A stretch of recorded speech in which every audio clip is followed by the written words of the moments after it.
Chafing Armor Podcast, Season 3, The Hornless King, Episode 1, Dusk and Dawn.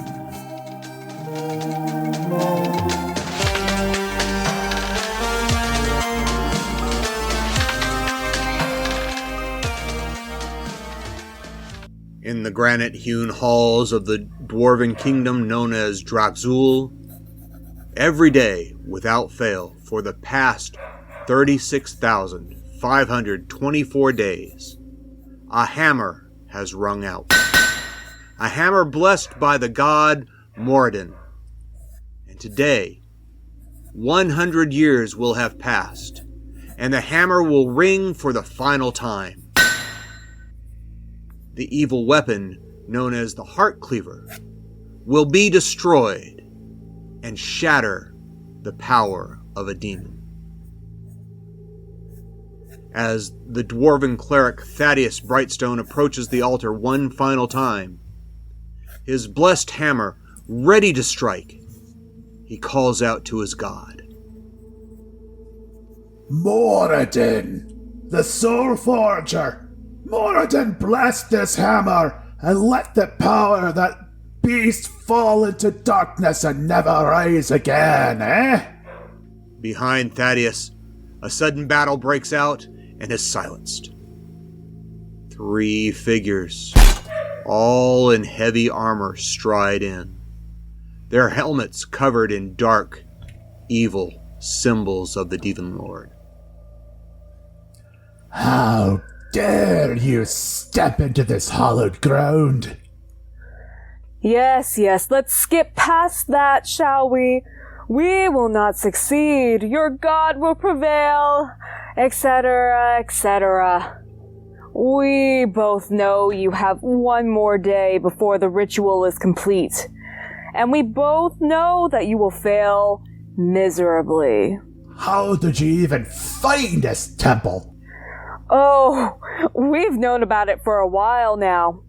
We could have stopped you at any time, but for you to fail after 99 years of hammering, to lose your prize, and to know our Lord will rise up from the abyss and destroy the weak like you.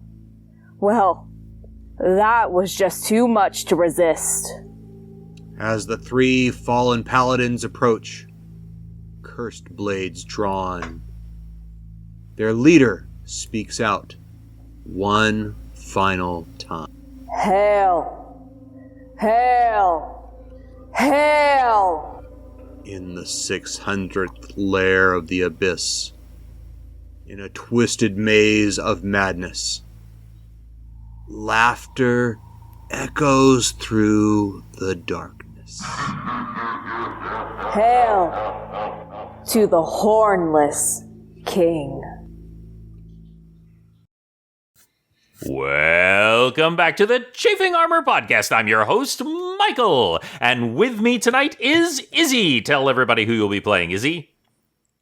Hello, everybody. Tonight I will be making my debut as Gideon, the not-human rogue, level 1. And also with us tonight is Riley. Riley, tell us who you will be playing.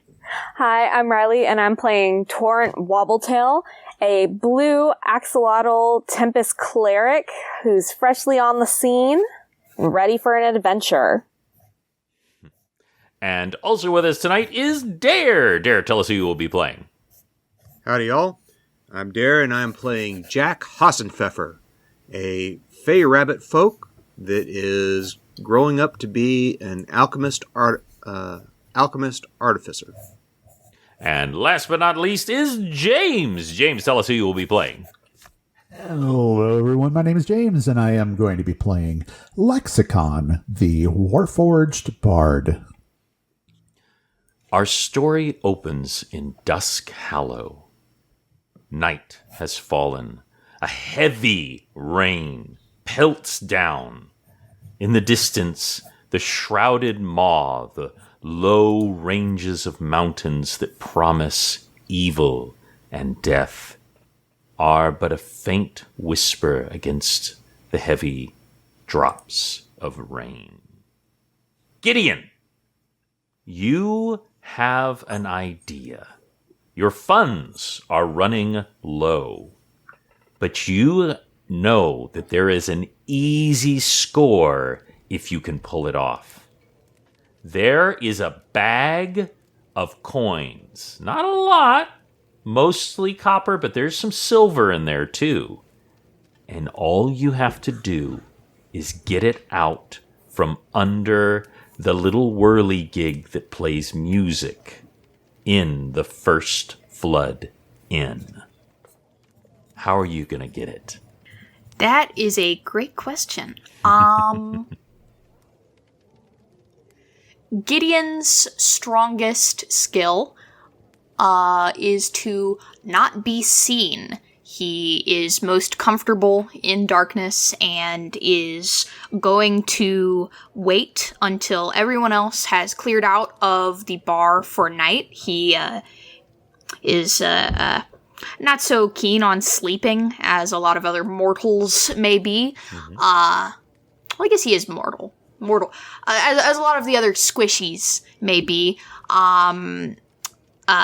So he can bide his time in a darkened corner of the bar until after the bartender has gone to bed.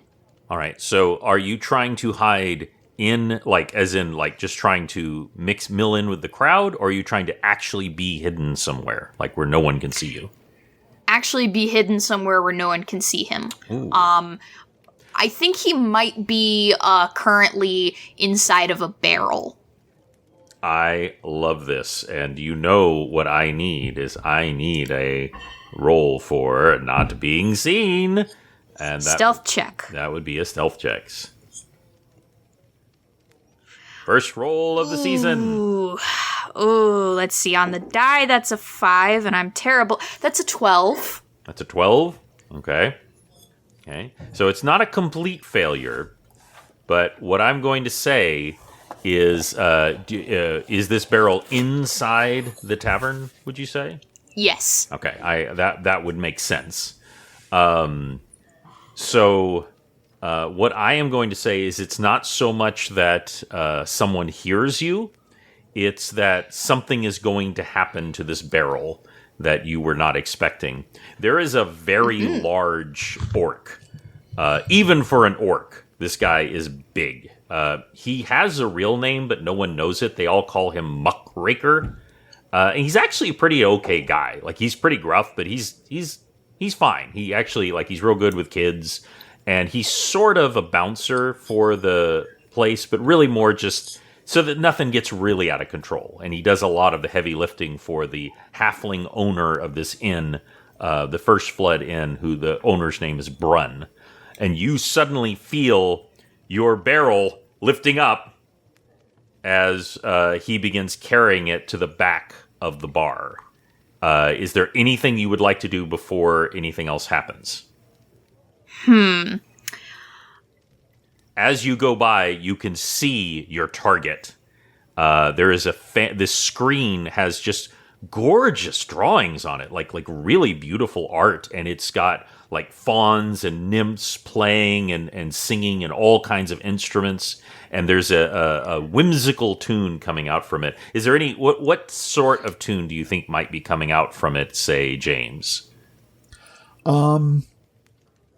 Probably something quiet and kind of lullaby-ish, since it's late into the evening.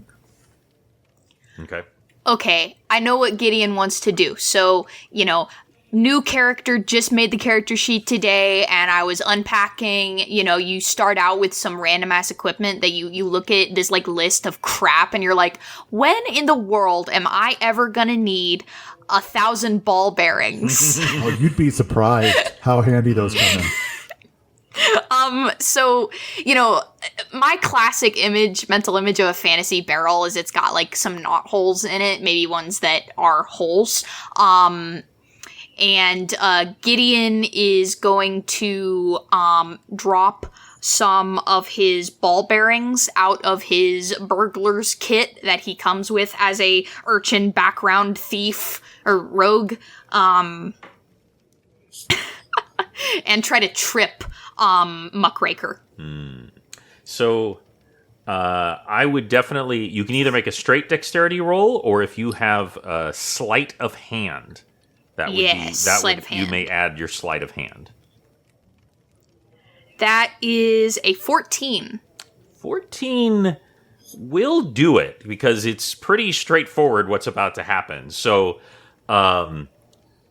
the ball bearings go down. Muckraker is completely focused on his job. He's kind of humming the lullaby to himself. And the barrel shoots up into the air. As it does, the door bursts open, and in come the two most unlikely people you can imagine. Dare and Riley, tell us what we see when this heavy oak door out of a rainstorm comes bursting in. What do we see? As the door opens, Jack comes in. He's kind of pushing Torrent along. He's pulling his hood off of his ears. His ears stand up, and he shakes his head and gets any rain off and says, "Be happy and rejoice, good townsfolk. I am here to help ease your ills." All right. I would like you to just roll a straight charisma roll. All right. That is a whole 6. There is a moment, and by the way, this is the same moment that the barrel is flying up into the air, where everybody looks at you, and then they just immediately look away, and just go back to whatever they're doing and drinking, and the things come up, and they all go back, and that's when you hear the crash as this barrel smashes into the ground. Izzy, are you going to try to do anything to either hide, mitigate, because you're about to be revealed to everybody in this bar? I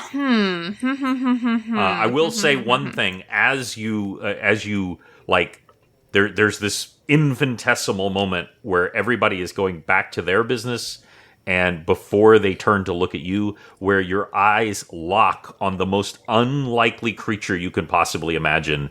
Riley, tell us what Gideon sees. Blushing a dark shade of purple out of embarrassment for their current companion is a almost fluorescent blue, short axolotl cleric with white and silver armor and robes, holding a large shell decorated trident, is a blue axolotl cleric. As he is sort of like motion in the air, Gideon is really I'm trying to pick word choice. Captivated and enamored both sound like I'm trying to set up a romance arc. He is gobsmacked at this specific creature. He's not looking at Jack, but he is gobsmacked at Torrent. Okay. I think that Gideon is just going to play it off like this is some weird accident. Whether that would be a deception or performance check. That is 100% a deception. Now, whether you mean to or not, Torrent, you have the opportunity to help Gideon. So if you wish to do the help action or the help of this deception, you can do so. And first, I want to see what Gideon does, and then you will have the option to help if you so choose. Gideon looks up at Muckraker, and he's like, "Oh my gosh, I had no idea that you were using this barrel for anything. I am so sorry. I haven't had a place to sleep for the last few nights. I am just so sorry. I am so sorry for your barrel, sir." Torrent, well, first give me your roll first, Izzy. Let's see, that is a 17 deception check. Okay. So, Riley, you do feel... I'm not going to tell you what to do, but you do genuinely feel sorry for this miserable human who just got smashed into the ground after flying through the air. There is one other thing, Gideon. As the barrel was coming down, as you had, of course, like a little place you were peeking through just barely, you caught a glimpse of the bag that you had sighted, that you wanted to try to find. You saw that behind that screen, as you were flying through the air, there is actually a soft leather pouch that is slightly open, and it is full of silver and copper. And so you can see it now. You know that it's there. That people slide it through the scrim, and it comes out. So awesome. Torrent, would you like to do anything? I will immediately make my way over, and Bleeding Heart here sees someone in need of help, and that's exactly what my goal in life is. Oh my gosh, are you okay? You poor thing. Here, I will buy you dinner. It's not much, but we can get some food in you, and you can join me and Jack for a little while. It's no problem at all, and kind of just, no matter how Gideon kind of responds, looks, makes a face, just is off chatting, determined to give you a meal tonight at least, and to chat with you. Gideon, go ahead, please. Doesn't seem that interested in the mention of food, but he is just like he's smiling at Torrent. He seems happy with this. I am so honored. Absolutely. Thank you so much. Oh, you are so welcome. It is just my goal to help people. I'm a cleric. I'm here to heal. I'm here to be of protection and service. And it's just what I want to do and what I feel like I'm called to do. Oh, and I'm just so happy to be able to help you. Wow. A person with a calling. That's incredible. I thank you. Absolutely. I think you've helped me. I think you've helped me more than I ever could have thought. You Riley, practically... go ahead, please. What is...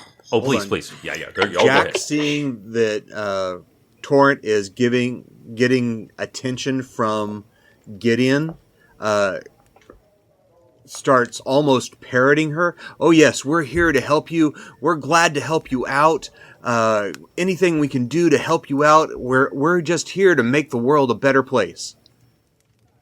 And it's not imitating, but he's trying to worm his way in and get the attention that Gideon is giving Torrent.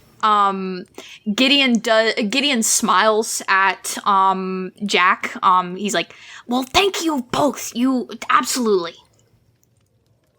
Oh yes, you're so welcome. You're so welcome. Here, he's definitely he is staring at Torrent though. What is Torrent's alignment? If you have given them such a thing, Riley. Chaotic good. I suspected you were good given your nature. For uncounted years, Lexicon, you have slumbered. Do you think that you ever dreamed in that time? I don't think so. I think he has just been in complete stasis. I don't disagree with that. Now, it's not that in the several years now that you have been in the place where Brun, the halfling, has put you with the help of Muckraker. It's not that no one who has come through these doors of the First Flood Inn has been evil. Evil walks in many places and in many ways. But something truly evil is approaching the end. And your character now has the essentially a cantrip of sense evil that you may add to your character sheet. Okay. And it, in this case, triggers automatically. And you, for the first time in who knows how long, you begin to become aware. And before you do anything, I would like to ask you, what kind of music would first play as something evil this way comes and you begin to sense it? Okay. Well, whatever he was playing will just stop abruptly. Mm-hmm. And I would say it would be something akin to... have you ever heard the composer Ives' Halloween? Everyone listening is about to. It's a very kind of like discordant, kind of like haunting, almost... I don't know, maybe it could be playing in the background while I'm talking about it, because it's old. I think that it will be. It's free to play. It would kind of just slowly... And it would sound weird because it's being played on a dulcimer and a small drum and a flute, which is inappropriate for the song, but it would be kind of that kind of like feel to it, this like discordant, jarring, haunting. It's barely a melody. It's just more of a feel. Okay.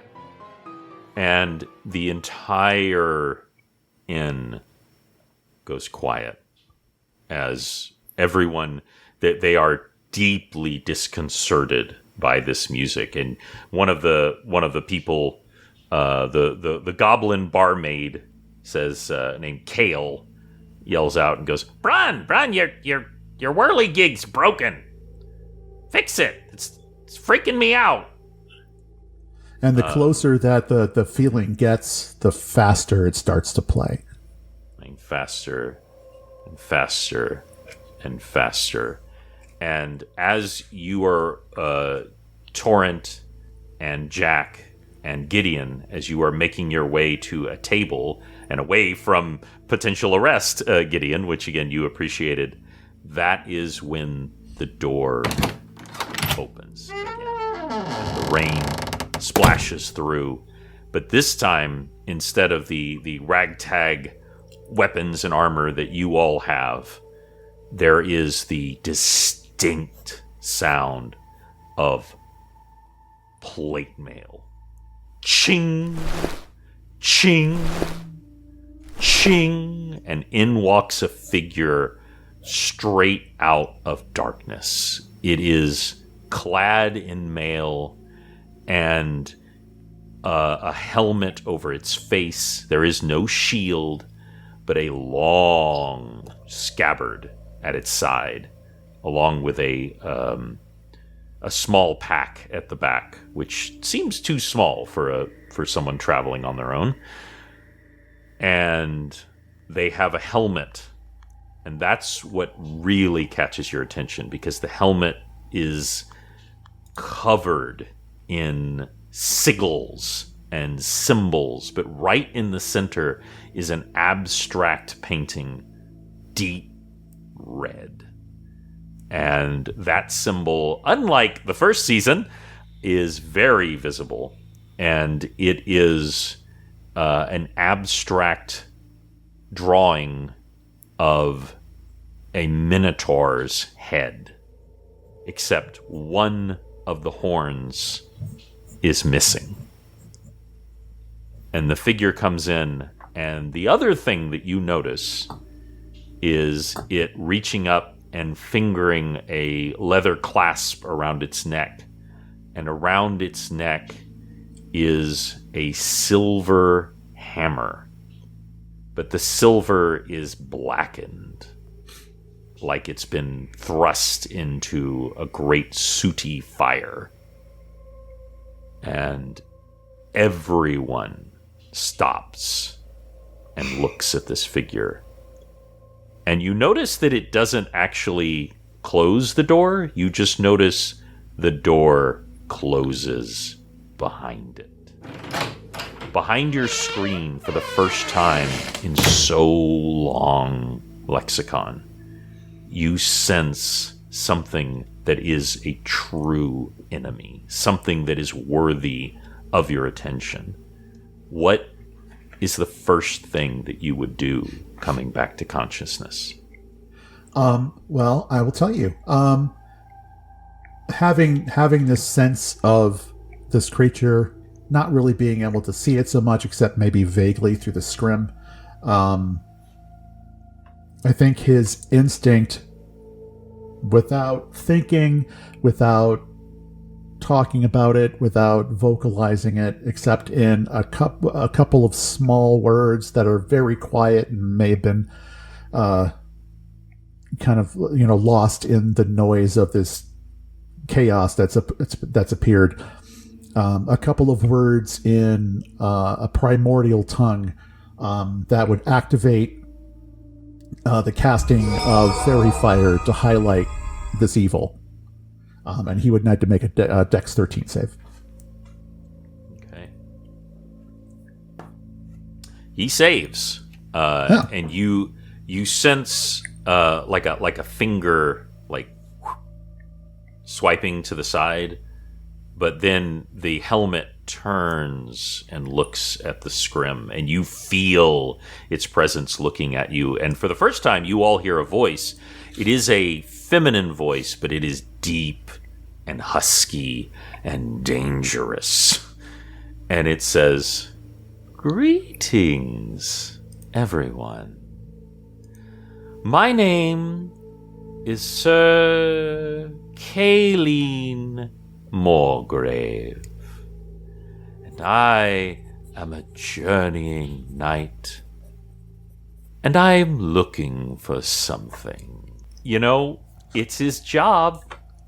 Muckraker turns around and dusts off some of the barrel bits and comes over and says, I'm real sorry, ma'am, but I'm gonna need to ask you to... He doesn't get a chance to finish the sentence. Now, if somebody really wants to do something, I never want to play out, but this happens so fast. So, he doesn't die. That seems promising. Muckraker doesn't die because of the roll wasn't quite as high as I was expecting, which is always fun in D&D. But just casually, the figure takes the back of her hand and strikes Muckraker. Now, Torrent and Jack and Gideon, you have all been in scrapes. You have all been in fights, and you've maybe even been in a fight for your life. And so you have some sense of weight and strength and power. You think if Muckraker had not rolled with this, if he had not just, his instincts kicked in and he moved with it, this would have taken his head off. As it is, he flies into the scrim, and the scrim disintegrates in front of you, Lexicon. I will give you the option, if you so choose, to try and break Muckraker's, I don't want to say fall, his slam into you, if you so choose. I would say probably not. Lex is right now in a very cerebral space and is just coming to grips with his physicality. So no, I would say he wouldn't react at all. Okay. So you all see the scrim just disintegrate, and Muckraker bounces off whatever is behind it. Whatever is behind it does not move at all. Not even a little bit. And for the first time, everyone except Muckraker and Brun, the halfling, see what is behind. And Lexicon, tell everyone what they see. Well, what they see is a very well polished, because bartenders are good at polishing things, wooden and metallic humanoid figure. Stands about, I would say, about 6'2". He's pretty big. Some sort of construct, looks like a statue almost.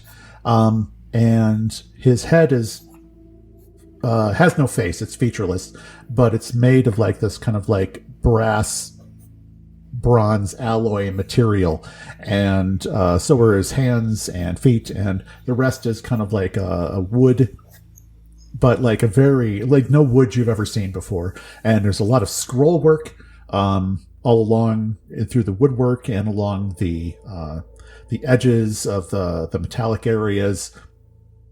And the only other thing that seems odd and out of place is that there is a flute sticking out of the side of his neck that is still finishing this haunting melody that he was playing, along with the sound that seems to be coming from his chest of the dulcimer and a small drum. I love it. Would anyone like to say anything or react in any way to seeing this? Gideon wants to try to hide under the table.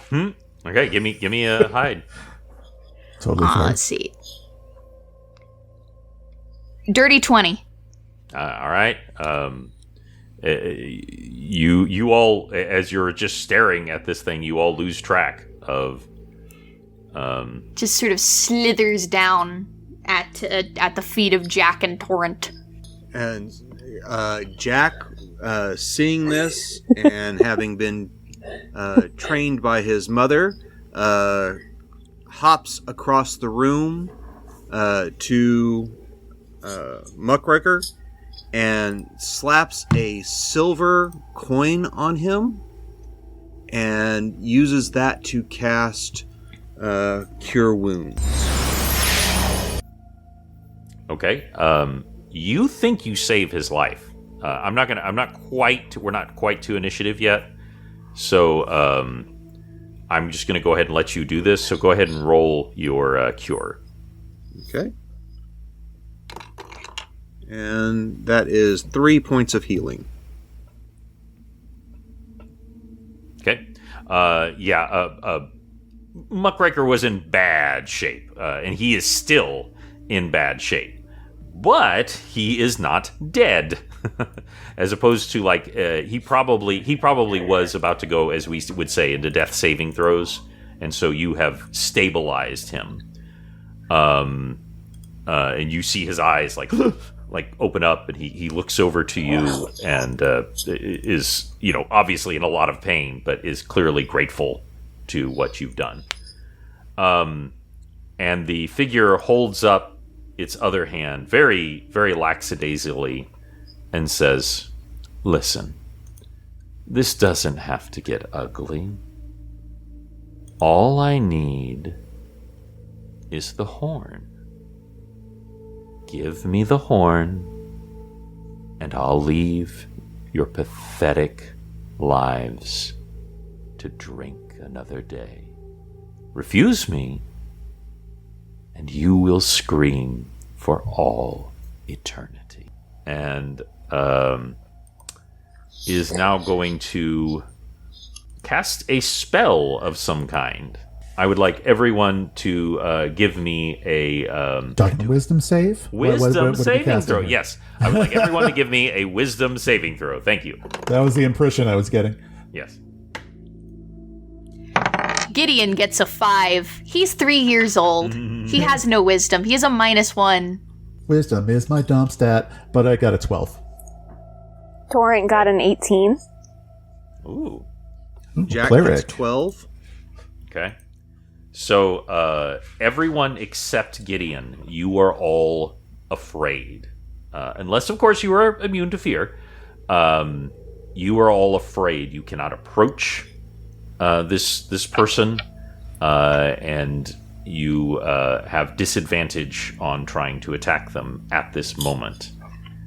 And everyone in the inn is cowering in fear. They are quaking in their boots. They are backing up, going, "No, no, no, no." And she takes a few more steps forward, and if people all reflexively, many of them fall out of their chairs, like trying to get away from her. She says, Just give me the horn, and none of you will die. Well, most of you won't die. And she turns and looks at Kale, the goblin barmaid.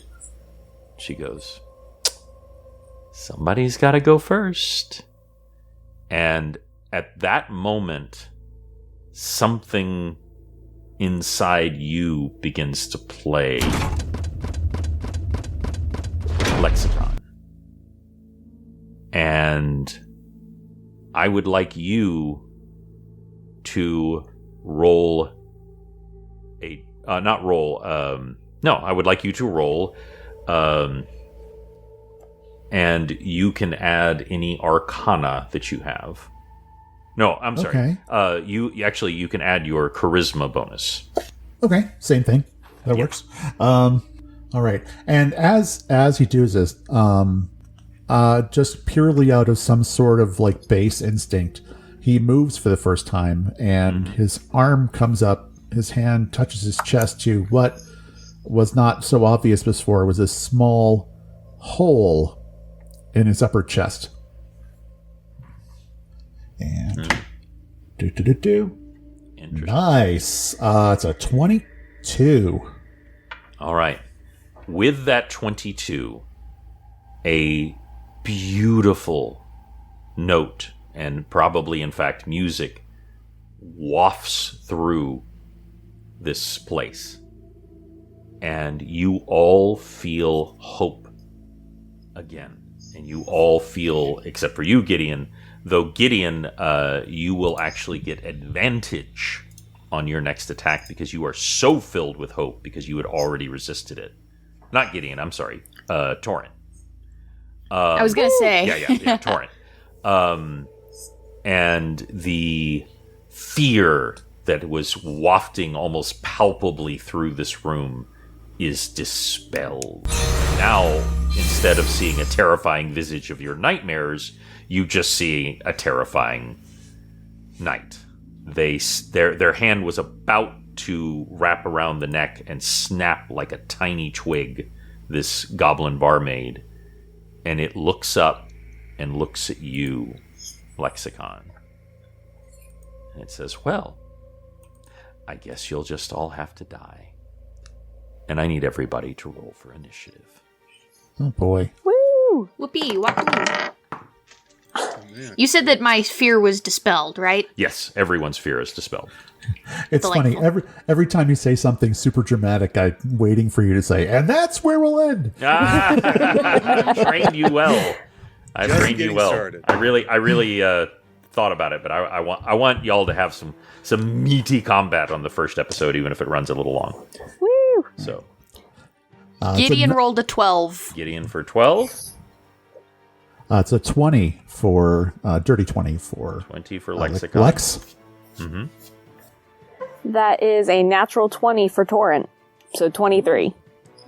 Nice. 23 for Torrent. All right. And remember, you have advantage on your first whatever you do. And Jack.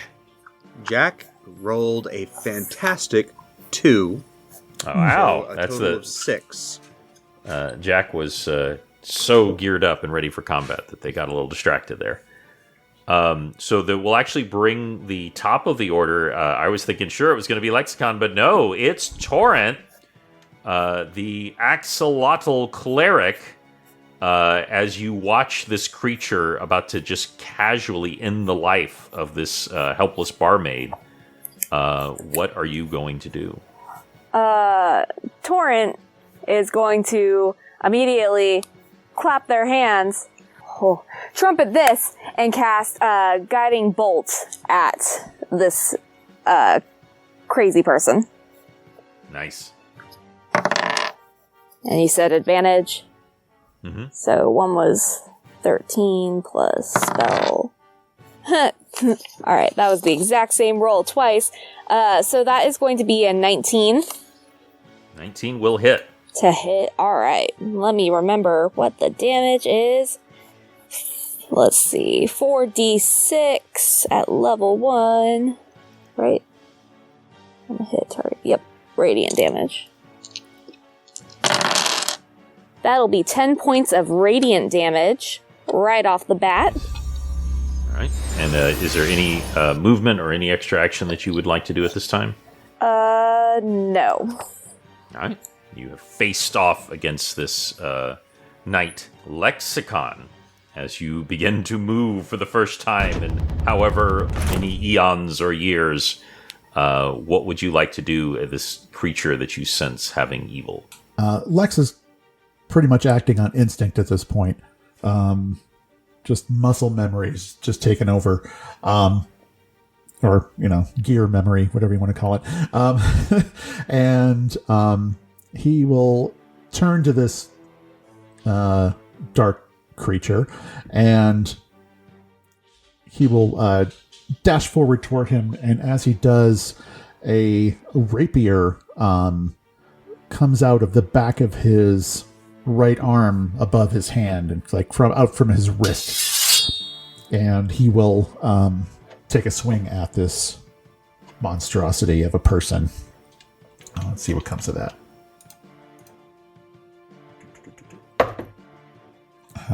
That is 17 to hit. 17 will hit. Oh, okay. This is an armored person, but the armor is not as comprehensive as some full plate. Where is my D8? There's one. That's not bad. That's 8 points of damage. Piercing. Okay. Piercing. And you see, the eyes, you can see her eyes through the visor of the helmet, or the slit of the helmet, and they tilt towards you, just kind of a, sort of reaction. It is now their turn. And they say, well, I'm really curious what you look like on the inside. And you think they're going to pull out their sword and swing it, but they reach out a hand towards you and roar. And you hear a bestial roar come out of them, and they are going to smite you. Oh. I need you to make a saving throw. I believe that is psychic damage. At least the internet Lawful knows. good that I'm paladin, it's radiant, right? Radiant, yeah. So this is and it's usually smiting is in conjunction with an attack, right? Oh yes. Unless this is some sort of special feature. This is special. Yeah, no, this is actually special. It is a smite, but it's a special smite. I need you to make a wisdom saving throw. Crap. That sucks. No, not terrible. I'm rolling well today. It's an 18. Wow, okay, so you do save. So you do take 13 points of radiant damage as there's a flash of light that burns into your wood. Oh, sorry. But there was something else that was about to happen to you, and you resist it. And you whatever that did to you is like bringing more of your systems online as the defensive mechanisms inside you click into place, and you start. The problem is that the radiant attack it kind of glows inside of Lex's fuselage, as it were, and he kind of stiffens up and falls over. Oh, was that all of your hit points? Yes. We are first level characters, sir. Yeah, no, they rolled really well, and yeah. So, just a note: you all see Torrent fall, or Lexicon fall. I'm sorry, Lexicon. I'll get y'all's names right. I swear. I feel like we're all going to fall. Names, so. Gideon, you have some choices to make right now. This Axolotl came to your rescue, led you to safety, and is now putting itself between the people in here and certain death. And there's nothing wrong if you decide that you're going to try to run. But you are currently hidden. Gideon's thought process, the self-preservation urge is overridden by the fact that he wants to know what the deal is with Torrent, and he wants to know what the deal is with whatever this evil person with a grand mission is. So, since Gideon is hidden, I did a stealth check. That means that I can use my sneak attack feature to add a little bit of extra damage. I guess I'm getting ahead of myself. I'm going to make a attack with my short bow from underneath the table, which seems a little crowded, but we'll make it work. And that should be an advantage since you're hidden, right? Yes. So let's see. That is. Oh, my first is a 23 will probably hit. That 23 will hit. Should definitely roll again, though, just in case you roll a 20. True. No, 12. So the damage is... Oh, awesome. I rolled minimum damage. Let's see, but I add my dexterity and 1d6 extra because of the sneak attack feature as a rogue. So that is a total of 9 damage. 9 damage. So y'all have done 27 points of damage to this paladin. The figure like jerks behind because that hurt as you. Where do you think you slipped the blade in? Your wording there just made me think, probably like upper arm in between some plates. Mm-hmm. Yeah. Shoulder, maybe. They're actually not holding a weapon, but they might have dropped it as good of a shot that you got in. Do you say or do anything when it turns and looks at you as she glowers at you? He yelps and scampers to his feet. And speaking of scampering, that will bring it to Jack, who has been patiently gearing up. So Jack is kneeling there next to Muckraker, and Torrent falls over, or Lexicon falls over next to him on the other side, and he has big wide eyes, and his ears are laying down flat along the back of his head, and so for his bonus action, he takes another silver coin and places it down on Lexicon and casts Mending, and then takes a small sheep's bladder about the size of a water balloon off his belt and throws it at the Dark Knight. Interesting. And that is a 16. 16. To hit. I want this to hit. So I'm going to say there are well, I said that a 17 hit, and I'm going to say that these hits had actually decreased their armor, and I'm doing that for dramatic purposes, but I have my reasons as well. So what happens when this balloon hits? Okay, so this balloon hits, and what it has inside is Tasha's Caustic Brew. Ooh. And so it hits and bursts open, and a splatter of acid-like sludge bursts all over her armor and does 2d4 damage for a total of 5 points of damage. Acid damage. and it continues to do 2d4 damage every round unless they stop to scrape it off. Interesting. They scream, more in anger than in pain, but they're, pain's in there a little bit. That is your turn, Jack. Are you going to say anything or do anything or move anywhere else? Jack is terrified. He's trying to put on a brave face. He's trying to, be the hero, save the robot, fight off the bad guy, and he's about to wet himself. So he does not say anything. He's just one hand on Lexicon, the other hand having thrown the balloon, the sheep bladder. He's done.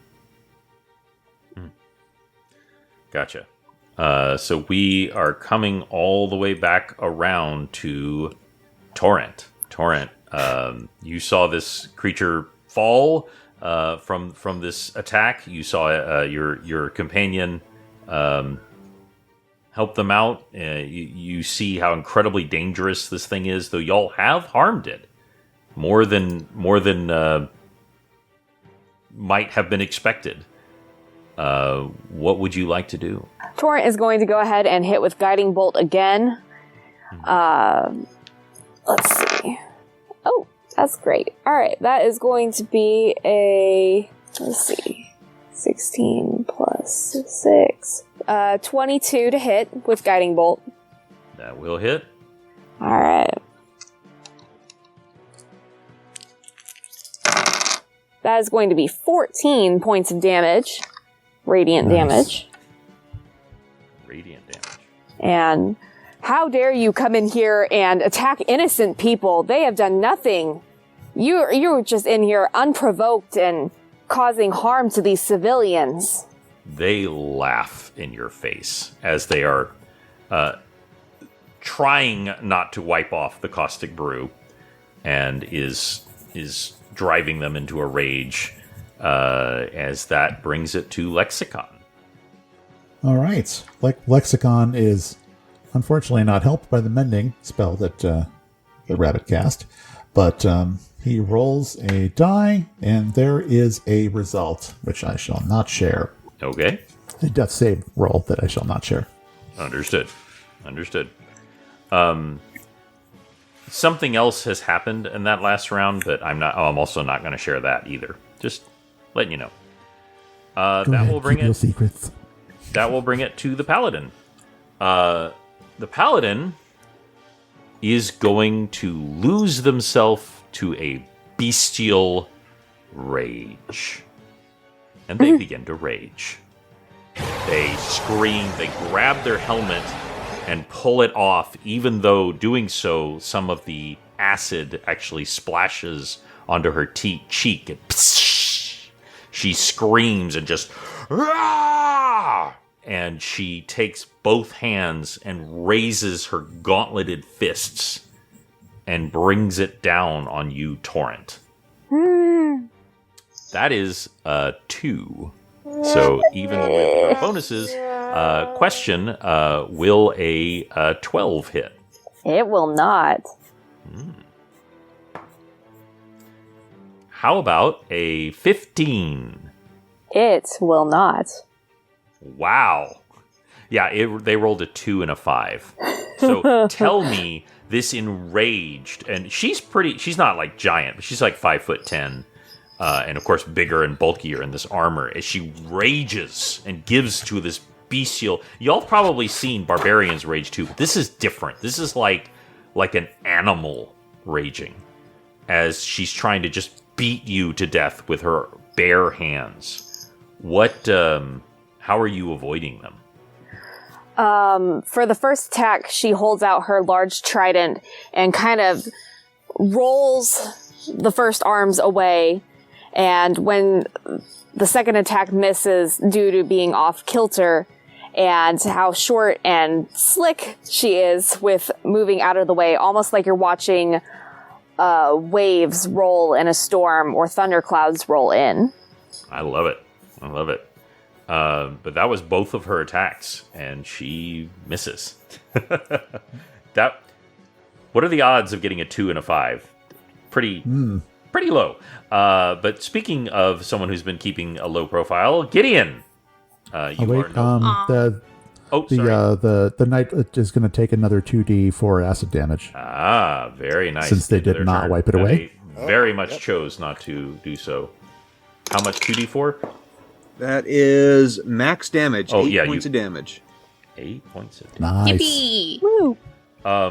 That you actually see the acid beginning to melt into her face. Like some of her cheek melts through, and you can see the exposed teeth underneath. She is fairly severely hurt at this point.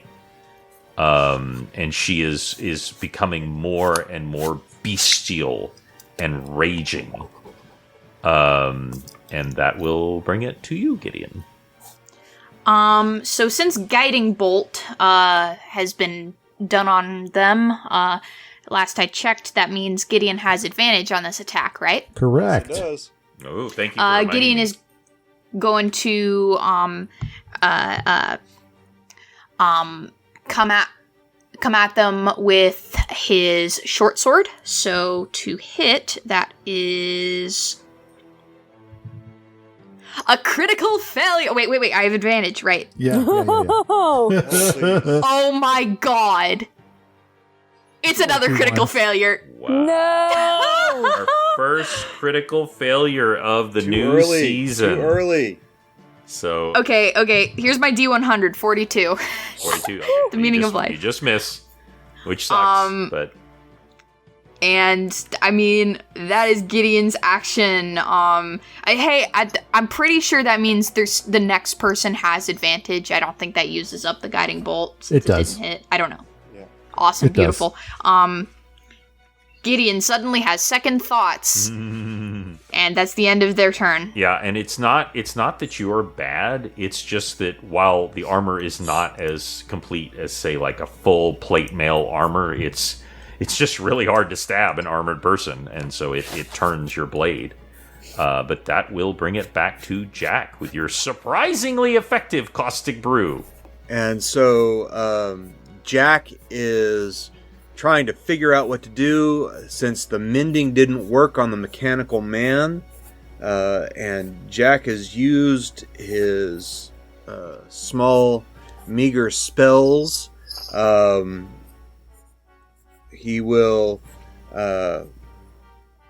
pull a long, polished bone spear off his back and squeeze a little sheep bladder that's attached to this long, hollow bone, and it squirts out towards this knight a bubble of acid.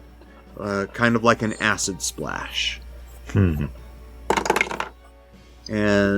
that is a 15, so that misses. It does miss. As the splash goes by, the increasingly melting face manages to dodge out of the way, turns at you, and that will bring it back on up to Torrent. Awesome. In this moment, Torrent is going to slide over and cast a Spare the Dying on the little musical box. Okay. Are we doing cantrips as an action, or are they in addition to an action? I couldn't remember. We're going to do more pure D&D rules this season. So one spell per round is all that's allowed. Okay, so still a physical attack is allowed. Mm-hmm. Awesome. So we're going to take my trident and go stabby. Let's see. Does a 6 hit? A 6 does not hit, surprisingly. Yep. Well, that's my turn then. you have been stabilized, Lexicon. Yep. And I can't remember, is there anything that you can do to wake yourself up? No. It just puts me at 0 hit points and I'm stable. Gotcha. That will bring it to the paladin. So, this paladin, there's a moment here where they are starting to come to their sense. If someone can give me a logical reason why, if you can keep her angry, you think you might be able to keep her alive from killing all of you. But if you can't, you're all dead. You are all dead. And I don't know if it's mystical, I don't know if it's divine, but you all sense this. Not a whole lot Lexicon can do right now, but Torrent... I lie there flagrantly. That's right. Torrent, Gideon, Jack, is there anything that you think you could do to keep this paladin raging as opposed to thinking? So Jack is going to try and bolster themselves and intimidate this Dark Knight paladin, and basically goes, "Ha, they're not so tough. Look, my caustic brew, it's eating through their armor. They're nothing. They're nothing. It's okay, everybody. We'll take care of it. We'll save you. It's not a problem. They're nothing. Their armor is going to fall off, and they'll be naked in a moment." Give me a performance or persuasion check. Okay. Let's go with. They're exactly the same. So. That is a 15. Okay, we'll keep that in mind. Torrent. Blundering monster. A freak who chose to attack innocent people, and now you can't even stand on your own 2 feet in good confidence for your cause?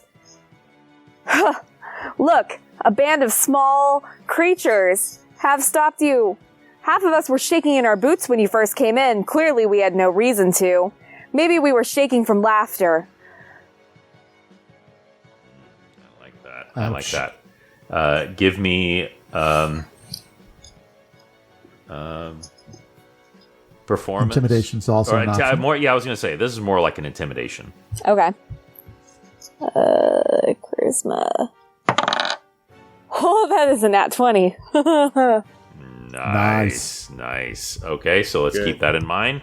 And Gideon. Gideon reaches into his little adventurer's pouch, slowly, languidly. Ball bearings, go! And while technically that is an action, I am going to allow it.